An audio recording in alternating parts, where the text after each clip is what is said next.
పవన్ కళ్యాణ్ గారిని గెలికినటువంటి ప్రకాష్ రాజ్ ఇప్పుడు బాధపడుతున్నారా? అనవసరంగా పవన్ కళ్యాణ్ గారిని గెలికానురా బాబు అని అనిపించుకునేలా అవుతుందా?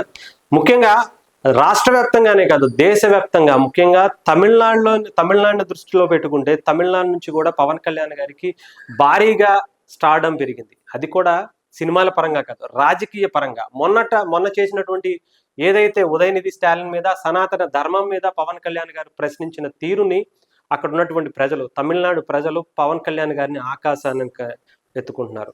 ఒక అద్భుతమైనటువంటి వ్యక్తి సనాతనం గురించి మాట్లాడుతుంటే ఇతర మతాలను ఎలా గౌరవించాలో, ఎలా గౌరవిస్తూనే సనాతనాన్ని సమాజానికి ఎలా ఉపయోగపడుతుందో చెప్పినటువంటి తీరు అక్కడ ప్రజలను ఆకట్టుకుంది.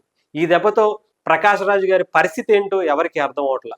ఇప్పటికే పవన్ కళ్యాణ్ గారు ట్వీట్లతో ఆయన మీద విరుచుకుపడుతున్నారు.